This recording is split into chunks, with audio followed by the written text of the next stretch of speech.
نہیں ہے کہ یہ پہلے لوگ نافرمانی کر رہے ہیں، ان سے پہلے بھی بڑے نافرمان ہو گزرے ہیں۔ کون نافرمان ہے اس کا تذکرہ فرمایا کہ نگاہ ڈال کر دیکھ لو دنیا پر ہم نے ان کو کیسی سزا دی، عذبنا عذابا نکرا، ہم نے ان کو انوکھی تاریخ میں قیامت تک اللہ کی اس سزا کی گونج سنائی دے گی، کیسی عجیب قسم کی ہم نے ان کو سزا دی۔ اور یہ دنیا کی سزا یہ تو چکنے کے لیے تھی، اعد اللہ لهم عذابا شدیدا، اللہ نے ان کے لیے سخت عذاب تیار کر رکھا ہے، وہ قیامت کا عذاب ہوگا۔ یہ ہم عورتوں کے حقوق کے نہ ادا کرنے والوں کو سخت عذاب کی جاری کی دنیا اور آخرت۔ اگلی صورت کے اندر عورتوں کے حقوق ہی ہیں، لیکن مردوں کو یہ تنبیہ کی جا رہی ہے کہ عورتوں کے حقوق ادا کرنا ضروری ہے، لیکن ان کی اتنی رعایت کرنے لگے کہ جس کی وجہ سے اللہ کا کوئی حکم چھوٹ جائے، جس کام کو اللہ نے حلال کیا ہے اس کو حرام سمجھنے لگو، جس کو اللہ نے حرام کیا ہے اس کو کوئی حلال سمجھنے لگے، اس کی بھی اجازت نہیں ہے۔ عورتوں کو خوش کرنے کے لیے کوئی آدمی سنتوں کو ذبح کرنے لگ جائے، عورتوں کو خوش کرنے کے لیے اللہ کے حکموں کو توڑنے لگ جائے، اس کی بھی اجازت نہیں ہے۔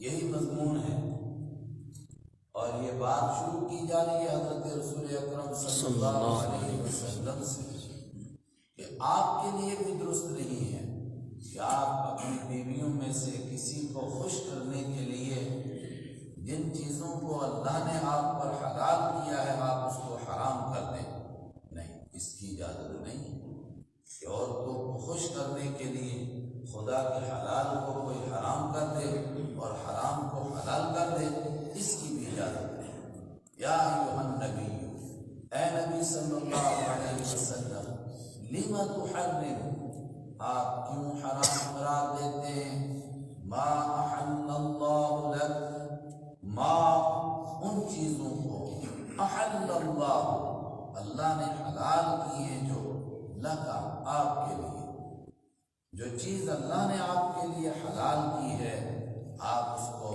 حرام کر دیں، اور وہ کس لیے، تبتغی مرضات ازواجک، تبتغی آپ تلاش کرتے ہوں، مرضات ازواجک اپنی بیویوں کی خوشی کو، بیویوں کو خوش کرنے کے لیے آپ ان کی رضا تلاش کرنے کے لیے حلال چیزوں کو اپنے اوپر حرام کر دیں، ایسا نہیں ہونا چاہیے۔ واللہ غفور رحیم، اور اللہ بخشنے والا ہے، اللہ رحم کرنے والا ہے۔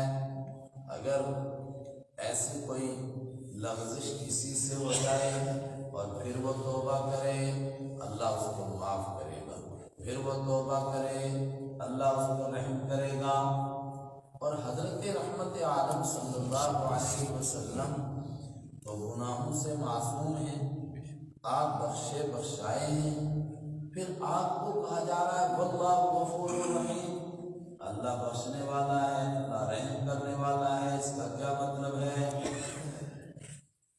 اللہ کے حبیب صلی اللہ علیہ وسلم ہر گناہ سے معصوم ہیں، یعنی گناہ آپ نہیں کر سکتے، گناہ ہو ہی نہیں سکتا ہے، نہ نبوت سے پہلے آپ سے کوئی گناہ ہوا، نہ نبوت کے بعد کوئی گناہ ہوا، لیکن کچھ چھوٹے چھوٹے کام ہیں جو آپ کی شان اور آپ کے مرتبے سے کم درجے کے ہیں، آپ کے مرتبے اور مقام کے اعتبار سے ان کو لغزش کہا جاتا ہے، مسٹیک کہا جائے گا، ان کو آپ کی معمولی سی لغزش کہا جائے گا، لیکن آپ اس کے لیے بھی پریشان ہوتے ہیں کہ یہ لغزش ہوگی اس کا کیا بنے گا، فرمایا اللہ معاف کرنے والا ہے، اللہ بخشنے والا ہے۔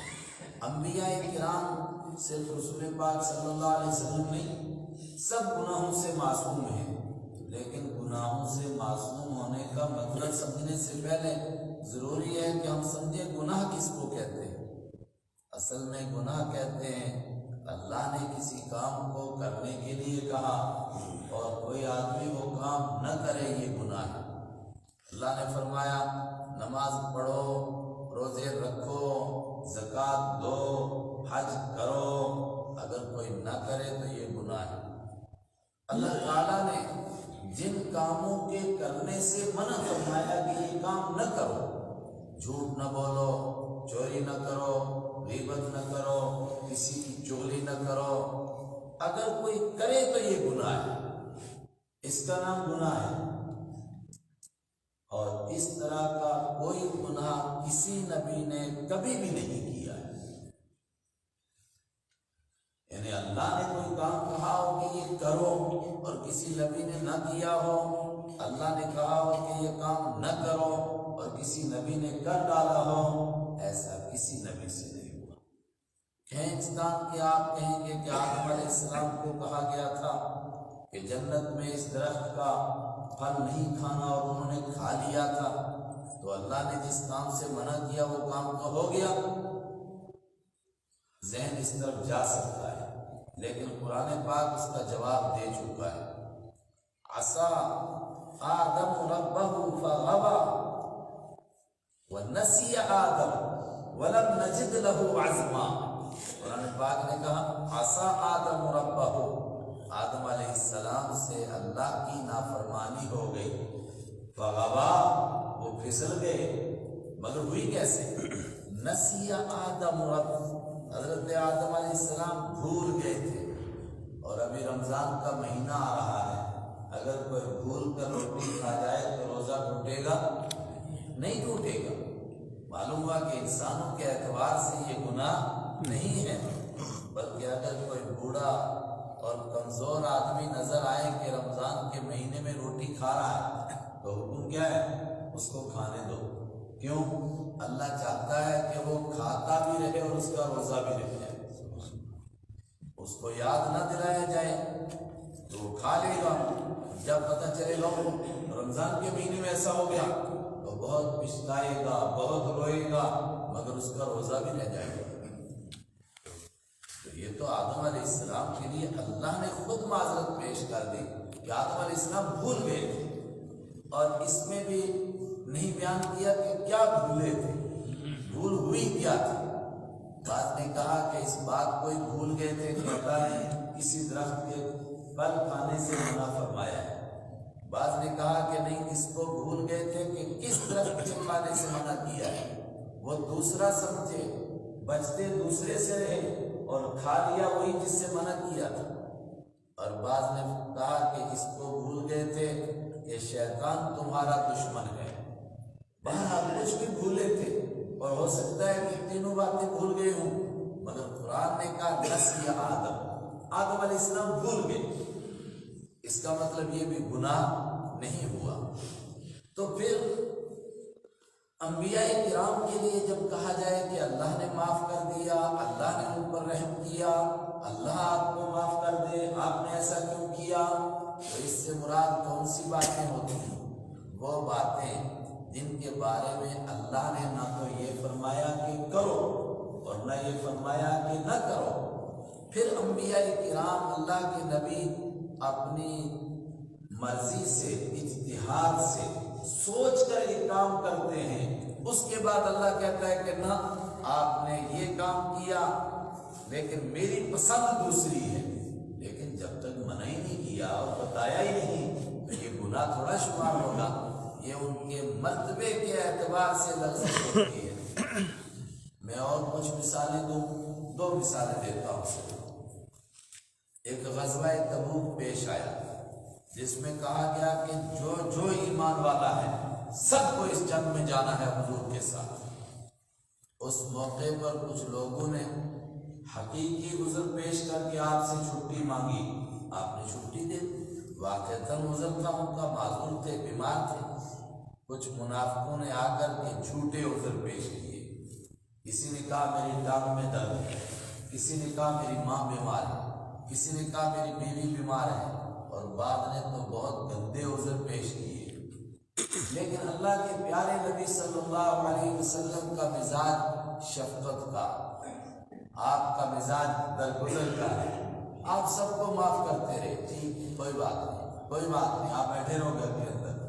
اس کے اوپر قرآن پاک نے فرمایا عفا اللہ عنک لما اذنت لهم، اللہ نے آپ کو اجازت دے دی مگر آپ نے ان بدبختوں کو اجازت دی، اللہ نے آپ کو معاف کر دیا لیکن آپ نے ان کو اجازت کیوں دی تھی؟ ان کو نہیں دینی تھی، تاکہ یہ ایکسپوز ہو جاتے، آج کی زبان میں ننگے ہو جاتے، پتہ چلتا منافق کون ہے اور کافر کون ہے۔ لیکن اللہ نے اس اجازت سے پہلے حضور کو تو کبھی نہیں فرمایا تھا کہ منافقوں کو اجازت نہیں دینا۔ جب نہیں فرمایا تھا تو اس کا مطلب کہ اجازت دینا نعوذ باللہ گناہ نہیں تھا، لیکن آپ کے مرتبے کے اعتبار سے کہا گیا کہ آپ نے ایسا کیوں کیا، چلو اب تو اللہ نے آپ کو معاف کر دیا، مگر آئندہ ایسا نہ کیجیے۔ اور سنیں، ایک نابینا صحابی آپ کی مجلس میں آئے، اور یہ بات بھی قرآن پاک میں موجود ہے اور پہلے بھی موجود تھی۔ وہ نابینا صحابی آئے، ان کو معلوم نہیں مجلس کا رنگ کیا ہے، آپ مشکل سے مکہ کے بڑے بڑے کافروں کو مجلس میں لائے ہیں کہ دین کی بات سنو۔ انہوں نے پہلے ہی شرط لگا رکھی تھی کہ ہم دین کی بات سنیں گے مگر ہمارے بیچ میں کوئی نہیں مداخلت کرے گا، اور آپ ہماری طرف توجہ فرمائیں گے، کسی اور کی طرف نہیں کریں، توجہ کریں گے۔ یہ نابینا صحابی ہے، ان کو معلوم نہیں مجلس کا رنگ کیا ہے، انہوں نے آ کر کے آپ کو سلام کیا اور پھر زور زور سے کہنے لگے علمنی ما علمک اللہ، اس علم میں سے مجھے بھی سکھاؤ جو اللہ نے آپ کو دیا ہے۔ آپ صلی اللہ علیہ وسلم کے چہرے پر ناگواری ہوئی کہ یہ تو اپنے آدمی ہے، رشتہ دار بھی تھے، حضور کے سارے لگتے تھے دور کے رشتے سے، یہ تو کبھی بھی آ سکتے ہیں، مکہ والوں کو آج ہی لایا ہوں، پتہ نہیں دوبارہ آئیں کہ نہ آئیں۔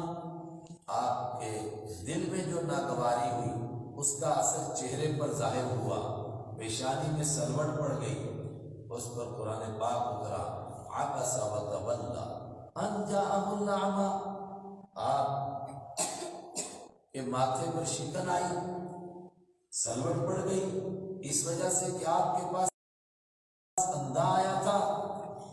آپ ان کی وجہ سے اتنی فکر کیوں کرتے ہیں؟ اندھا بیچارہ گرتا پڑتا آیا، ڈرتا بھی ہے دوبارہ موقع ملے نہ ملے، آپ اس کی طرف توجہ کریں۔ یہ فرعون اس کے لائق ہی نہیں کہ آپ ان کے لیے اتنے پریشان ہوں۔ اب اس اندھے کے آنے سے پہلے تو کچھ نہیں آپ کو حکم دیا گیا تھا، جب نہیں دیا گیا تھا تو یہ آپ نے اجتہاد سے کیا، اس میں کوئی گناہ کی بات نہیں تھی، لیکن آپ کے مرتبے کے اعتبار سے۔ اسی طرح بیوی کو خوش کرنے کے لیے جو چیز انسان پر حلال ہے کیا وہ اپنے اوپر حرام کر سکتا ہے؟ مثلا کوئی بیچارہ دیہاتی ہے میرے جیسا، اس کو مکی کی روٹی کھانے کی عادت ہے مگر بیوی کو مکی کی روٹی سے نفرت ہے، اس نے کہا میڈم آپ کو خوش کرنے کے لیے قسم کھاتا ہوں آج کے بعد کبھی نہیں کھاؤں گا۔ اب وہ کہے کہ میں نے مکی کی روٹی جائز تھی، میں نے کہہ دیا میں نہیں کھاؤں گا۔ بہت سارے لوگ وہ ہیں جنہوں نے زندگی میں کبھی بھی نہیں کھائی، تو یہ میں نے کون سا جرم کیا؟ نہیں، اب اگر کرے گا تو جرم ہو جائے گا، کیونکہ اب اللہ نے کہہ دیا ہے کہ بیویوں کو خوش کرنے کے لیے کسی حلال چیز کو اپنے اوپر حرام نہیں کر سکتے ہیں۔ کوئی کہے کہ میڈم آپ کو خوش کرنے کے لیے آج کے بعد کبھی دودھ نہیں پیوں گا، کوئی کہے کہ میں آج کے بعد حلوہ نہیں کھاؤں گا، اور کوئی چیز کہہ دے کہ کام نہیں کروں گا۔ بیوی کو خوش کرنے کے لیے اب کرے گا تو گناہ ہو جائے گا، کیونکہ اب حکم آ گیا ہے۔ لیکن اللہ کے رسول صلی اللہ علیہ وسلم کو تو نہیں بتایا گیا تھا کہ آپ بیویوں کو خوش کرنے کے لیے ایسا نہیں کرنا، آپ نے کیا تو بالکل جائز کیا، لیکن آپ کے مرتبے کے اعتبار سے اس کو لغزش میں شمار کیا گیا، اور آپ کہا گیا لما تحرم ما احل اللہ، کیوں حرام کیا آپ نے وہ جو اللہ نے حلال کیا تھا؟ آپ بیویوں کی رضامندی چاہتے ہیں، چلو یہ بات ہو گئی، واللہ غفور رحیم، اللہ بخشنے والا رحم کرنے والا ہے۔ آپ کے بارے میں جتنی باتیں اس طرح کی قرآن پاک نے بیان کی ہیں، اکثر باتیں وہ ہیں جن میں پہلے کہا گیا کہ اب تو ہم نے آپ کو معاف کر دیا ہے، لیکن آپ نے ایسا کیا کیوں؟ یہاں پہلے بات بیان کی گئی، لیکن آیت کو پورا کرنے سے پہلے کہا واللہ غفور رحیم، اللہ نے آپ کو معاف کر دیا، تاکہ آپ صلی اللہ علیہ وسلم کے دل کے اوپر ذرا سی بھی گرانی باقی نہ رہے۔ مسئلہ کیا تھا؟ آپ نے کس چیز کو اپنے اوپر حرام کیا تھا؟ کوئی بات ہے؟ اب اس کی اجازت نہیں ہے۔ ایک چیز آدمی نہیں کھاتا ہے، پوری زندگی نہ کھائے، کوئی گناہ نہیں ہے، لیکن کسی مصلحت کے لیے کسی چیز کو کہے گے یہ مجھ پر حرام ہے، اس کی اجازت نہیں ہے۔ حلال کو حرام کرے، یہ کس نے آپ کو اجازت دی؟ اس کے لیے قرآن پاک کی ایک مثال اور سمجھو، پھر بات آسان ہو جائے گی۔ ایک یہودی صحابی ایمان لائے، بہت اونچے درجے کے یہودیوں کے عالم تھے، اللہ نے ایمان نصیب کیا۔ ان کے دل میں تڑپ ہے کہ میری قوم یہودی کسی طرح دین کے قریب آ جائے۔ اس کے لیے دل میں بات آئی کہ ہفتے میں سے ایک دن کو بڑا دن ماننا ہے، چاہے اتوار کو مانو، پیر کو مانو، منگل کو مانو، بدھ کو مانو، ایک دن خاص طور سے زیادہ عبادت کرنی ہے تو کسی دن بھی کر سکتے ہیں۔ لیکن اسلام میں کون سا دن اس کے لیے منتخب ہوا؟ جمعہ کا دن منتخب ہوا۔ اور یہودیوں کے ہاں کون سا دن تھا؟ بولیے، سنیچروار کا دن تھا ان کے یہاں۔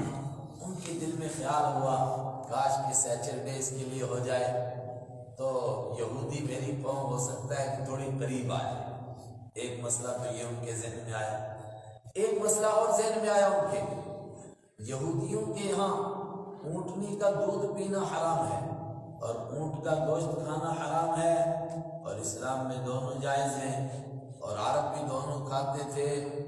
ان کے دل میں یہ بات آئی کہ ٹھیک ہے، اونٹ کا گوشت حلال ہے، اونٹنی کا دودھ حلال ہے، لیکن میں استعمال نہیں کروں گا، اس بہانے سے میری قوم تھوڑی قریب آ جائے گی۔ یہ اسی طرح ہوا، کوئی نیا آدمی ایمان لایا اور اس کے دل میں بات آئی کہ گائے کا گوشت ٹھیک ہے، حلال ہے، مگر چونکہ ہمارے برادران میں اس کو خدا مانتے ہیں تو میں نہیں کھاؤں، اس وجہ سے میں اس کو حرام اپنے اوپر کر لوں تاکہ میری قوم قریب آ جائے دین کے۔ یہی خیال آیا حضرت عبداللہ بن سلام رضی اللہ تعالیٰ عنہ کے دل میں۔ ابھی خیال ہی آیا تھا قرآن اتر گیا، یا ایھا الذین آمنوا ادخلوا فی السلم کافہ، اور مسلمانوں اگر مسلمان ہونا ہے تو پورے مسلمان ہو جاؤ، آدھا تیتر آدھا بٹے، پورے داخل ہو اسلام میں۔ ولا تتبعوا خطوات الشیطان، اور شیطان کے پیچھے نہ چلو۔ اور اس سے میں اور آپ سمجھیں کہ جو لوگ سمجھتے ہیں کہ بھئی چلو فلاں آدمی کٹر مسلمان نہیں ہے، تھوڑا تھوڑا تو ہے نا، تھوڑا نہیں ہوتا ہے، جو ہوتا ہے پورا ہوتا ہے، نہیں تو پورا کافر ہوتا ہے۔ آپ پورے داخل ہو جاؤ، شیطان کے پیچھے مت چلو، اور اگر ایسا کرو گے تو ہدایت کے بعد گمراہ ہو جاؤ گے، پھر خدا کے عذاب کا انتظار کرو۔ حالانکہ ان کو یہ صرف خیال آیا تھا کہ چلو میں نہیں کھاؤں گا، لیکن چونکہ اس وقت میں وہ مسلمان ہونے کی پہچان تھی، اور میں نہیں، ایسا نہیں سوچ سکتے ہو، اللہ نے جب اونٹ کو حلال کیا ہے، آپ کون ہوتے ہو اس کو حرام کرنے والے؟ اللہ نے اونٹنی کا دودھ حلال کیا، آپ کون ہوتے ہو حرام کرنے والے؟ اللہ نے ہفتے کے دنوں میں سے جمعے کو چنا ہے، آپ کیسے سوچ سکتے ہو کہ جمعہ کے بجائے کوئی اور دن ہو جائے؟ اللہ اکبر۔ اسی طرح رسول پاک صلی اللہ علیہ وسلم کو بھی یہ بات نہیں بتائی گئی تھی کہ آپ بیویوں کو خوش کرنے کے لیے ایسا کوئی کام نہ کرنا جس کی وجہ سے حلال حرام ہو جائے، مگر آپ نے ایک موقع پر ایسا سوچا تو فوراً قرآن پاک اتر گیا، اور یہ ڈانٹ بھی، یہ اصل میں آپ کو کہہ کر کے امت کو سنانا ہے۔ لیکن اللہ کے رسول صلی اللہ علیہ وسلم نے کس چیز کو اپنے اوپر حلال کرنے کا سوچا تھا، اور کون سی چیز حرام کی تھی جس کے اوپر یہ تنبیہ آئی؟ دو واقعات بیان کیے جاتے ہیں، میں ایک واقعہ عرض کرتا ہوں آج، بات سمجھنے کے لیے وہ کافی ہے۔ وہ کیا؟ رسول پاک صلی اللہ علیہ وسلم کی 9 ازواج مطہرات، 9 بیویاں تھیں، اور سب کے کمرے، سب کے حجرے یہ کے بعد دیگرے مسجد نبوی کے قریب قریب تھے۔ آپ صلی اللہ علیہ وسلم کا معمول، آپ کا طریقہ کیا تھا کہ عصر کے بعد تمام بیویوں کے یہاں جائیں اور سب کی خیریت پوچھ لیں، مگر کھڑے کھڑے چلتے چلتے کسی کو کوئی چیز ضرورت ہے تو اس کو منگوا کر دے دیں۔ اور سورہ طلاق کے بعد اس صورت کو فوراً لایا گیا۔ اس لیے اشارہ یہ بھی ہے، آدمی کہتا ہے کہ میں بیوی کے حق ادا کرنا چاہتا ہوں، مگر آسان کام نہیں ہے، بڑا مشکل ہے۔ ہمارے استاد بیوی کو کہتے تھے کالے سر کا ماسٹر، تو وہ کہتے تھے جب وہ کالے سر کا ماسٹر آئے گا گھر میں پھر پتہ چلے گا کتنے آنے روپیہ بنتا ہے۔ تو آدمی کہے میرے سے تو ایک بیوی کے حق ادا نہیں ہوتے، ورنہ یہ دیکھو میرے حبیب صلی اللہ علیہ وسلم 9 بیویوں کے حق ادا کر رہے ہیں۔ اور اتنا ہی نہیں، کئی مرتبہ آدمی سوچتا ہے کہ بیوی کے ساتھ ان بن ہے، کیوں؟ کہتا ہے جی میں جموں کا، بیوی سری نگر کی، تہذیب ہی نہیں ملتی، آپس میں کلچر نہیں ملتا۔ کوئی کہے کہ میں سری نگر کا، بیوی جموں کی، کلچر نہیں ملتا ہے۔ اللہ نے اپنے نبی صلی اللہ علیہ وسلم کے گھر میں مختلف خاندان کی عورتیں لائی تاکہ دکھا سکیں، لوگ یہ عذر نہ کر سکیں کہ ہمارا تہذیب، ہمارا کلچر نہیں ملتا تھا، تہذیب نہیں ملتی تھی، اس لیے ایسا ہو گیا۔ یہ دیکھو اللہ کے رسول صلی اللہ علیہ وسلم آپس میں نبھا کر کے دکھا رہے ہیں۔ کوئی سمجھے کہ عمر میں کمی زیادتی تھی، وہ بڑی تھی یا میں زیادہ عمر کا تھا اس لیے نبھا نہیں ہوا، تو رسول پاک صلی اللہ علیہ وسلم کے گھر میں مختلف عمر کی عورتیں لائی گئی۔ 9 بیویاں آپ کی ہیں، سب کے حقوق ادا کر رہے ہیں، لیکن اس کے ساتھ میں قرآن پاک یہ بھی بتانا چاہتا ہے کہ فطری طور پر جو مزاج ہے وہ ساری دنیا میں ایک ہی رہے گا۔ مرد کا ایک مزاج ہے، آپ سمجھتے شاید ہندوستانیوں کا مزاج الگ ہوگا اور امریکنوں کا مزاج الگ ہوگا، نہیں، ساری دنیا کے مردوں کا ایک ہی مزاج ہے۔ اور عورتوں کے جو مزاج ہیں، رش کرنا، کھینچا پانی تھوڑی بہت، یہ پوری دنیا میں اسی طرح رہے گی۔ اور کوئی آدمی بہت نیک ہو جائے تو اس کے دل سے یہ باتیں بالکل مٹ جائیں، نہیں، بالکل نہیں مٹتی ہیں، کچھ نہ کچھ یہ بات رہتی ہے باقی۔ نوز باللہ وہ سوگنوں کے جھگڑے تو 9 بیویوں میں نہیں تھے، اور ایک غیر ایمان والے کی بات میں بار بار نقل کرتا ہوں، اس نے لکھا ہے کہ پیغمبر اسلام کو اپنی پیغمبری ثابت کرنے کے لیے کوئی معجزہ دکھانے کی ضرورت نہیں ہے۔ 9 بیویاں گھر میں ہوں کسی کے اور وہ آپس میں خوش ہوں، آپ سے بھی ناراض نہ ہوں، یہ خود ایک اتنا بڑا معجزہ ہے، اس کے بعد کسی کی ضرورت ہی نہیں۔ یہ 9 بیویاں آپ کے گھر میں ہیں تو آپ سب کے حقوق ادا کرتے ہیں اور سب آپس میں خوش ہیں، لیکن تھوڑا سی چپنش اس بارے میں ہوتی ہے کہ ہم میں سب سے زیادہ کس کو رسول پاک صلی اللہ علیہ وسلم سے محبت ہے، اور خود رسول پاک صلی اللہ علیہ وسلم کی محبت میں زیادہ کس کا حصہ ہے۔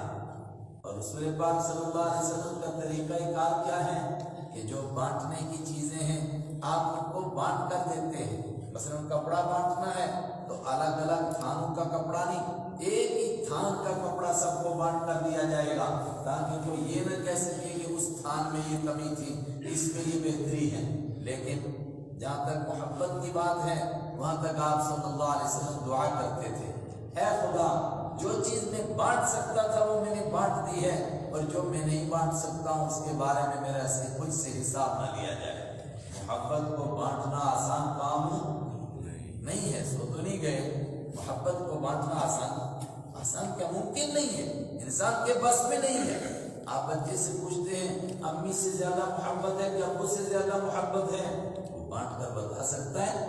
آپ والد صاحب سے پوچھیں کہ آپ کو اولاد میں سب سے زیادہ پیارا کون ہے، کبھی نہیں بانٹ سکتا ہے کون زیادہ پیارا ہے۔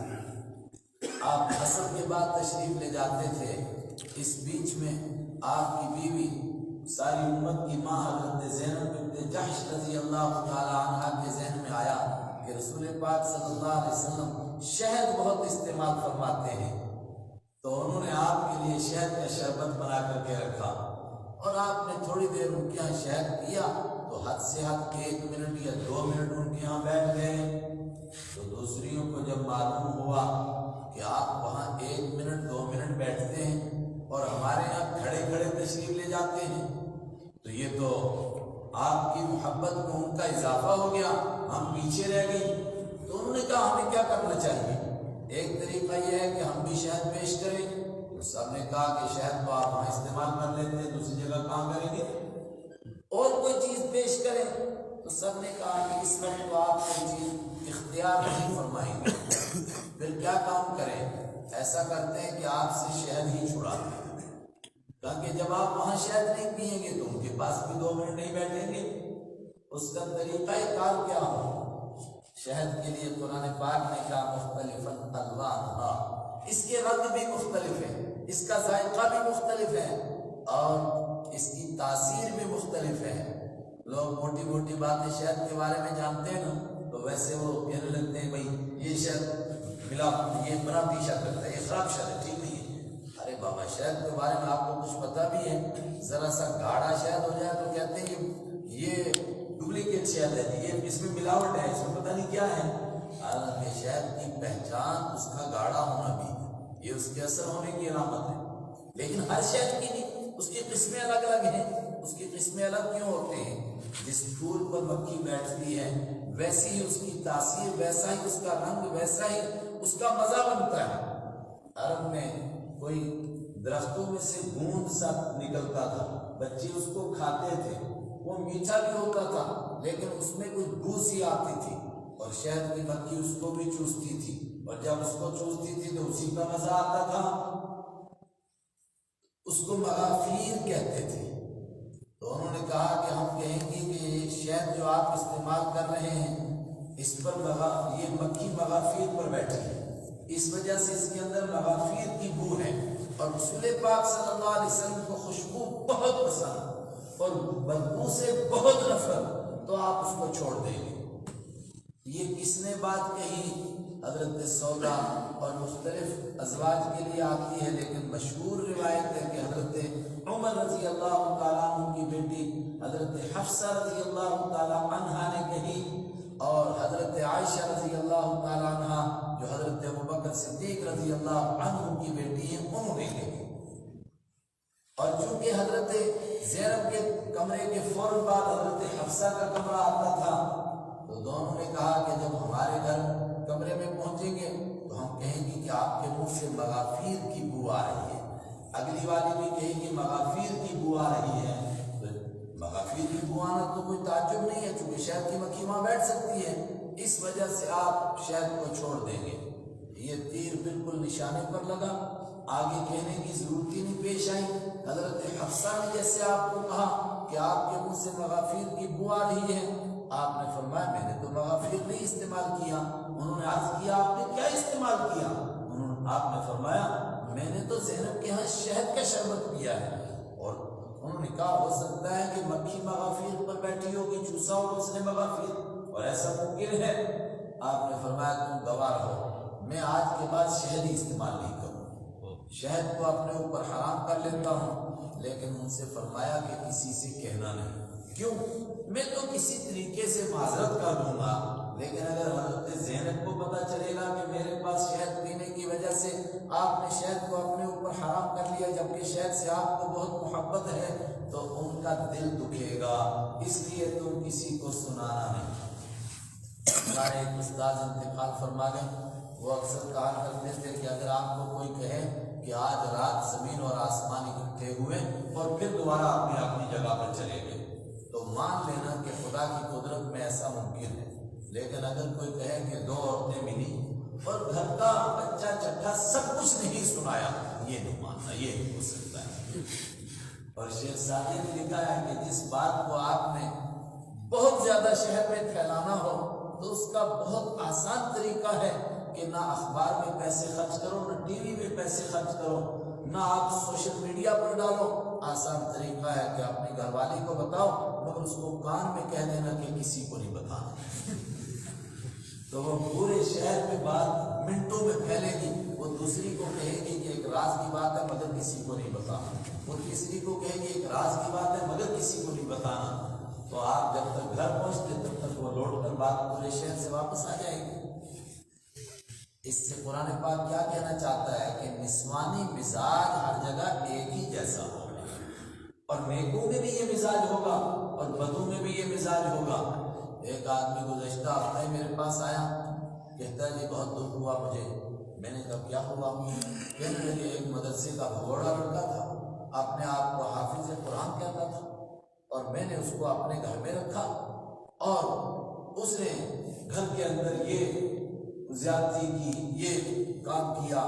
پتہ نہیں کہنے لگا کہ کسی کا جوتا چوری ہوا، ہم کو لگتا اسی نے چوری کیا۔ میں نے کہا عقل کے اندھے، جو مدرسے سے بھاگا ہے تو اگر وہ نیک ہوتا، مدرسے والے میں پڑھنے والا ہوتا تو بھاگتا ہی کیوں؟ تو نے کہتا جی حافظ۔ میں نے کہا اس سے پوچھا بھی تو نے وہ حفظ کیا بھی تھا کہ اس نے نہیں کیا تھا؟ اگر حفظ اس کو ہو جاتا تو مدرسے سے بھاگتا ہی کیوں؟ کہتے توبہ توبہ جناب، ہم سوچتے ہیں کہ جو مدرسے کے پاس سے گزر جائے تو وہ بھی چلتا پھرتا جنتی ہے۔ شیطان نے کیا کہا؟ قرآن پاک میں ہے کہ میں ابلیس کے راستوں پر، گناہوں کے راستوں پر نہیں بیٹھوں گا، میں نیکی کے راستوں پر، صراط مستقیم کے راستے پر بیٹھوں گا، اور جو ادھر آئے گا اس کو واپس لے جاؤں گا۔ تو آپ نے یہ ساری باتیں اپنے طور پر کیوں فرض کر لی؟ اور چوتھے نمبر پر میں نے کہا جوتا گم ہوا، آپ کے پاس کوئی دلیل ہے اس نے چوری کی؟ یہ کہ نہیں، میرے پاس کوئی دلیل نہیں ہے، البتہ 2 دن کے بعد وہ بھی بھاگ گیا یہاں سے، تو مجھے لگا وہی لے کے بھاگا ہوگا۔ میں نے کہا بھائی اس کا مزاج بھاگنے کا ہے، وہ مدرسے سے بھاگا، وہاں کچھ نہیں پڑا، یہاں کچھ نہیں پڑا، تیرے پاس سے بھی بھاگ گیا۔ اور مزاج انسان کا ایک ہی جیسا ہوتا ہے۔ اس کے اوپر ڈانٹ آ گئی کہ عورتوں نے ایسا کیا اور آپ نے شہد کو اپنے اوپر حرام کر لیا، لیکن کتنے مسائل بھی معلوم ہو گئے۔ اب کیا کرنا ہے؟ چلو وقت ہو گیا، کل عرض کروں گا۔ ان بیویوں کے بارے میں کیا بتایا گیا، اور خود رسول پاک صلی اللہ علیہ وسلم کو اس کا علم کیسے ہو گیا؟ آگے تو آپ کو بتا دیا گیا کیسا ہوا، آپ تک یہ بات کیسے پہنچی۔ اور اگر کوئی ایسا کر لے بیوی کو خوش کرنے کے لیے کہ آج کے بعد میں ایسا نہیں کروں گا، تو اس کو کرنا کیا ہے؟ یہ سب کچھ باقی ہے انشاءاللہ کل۔ صدق اللہ۔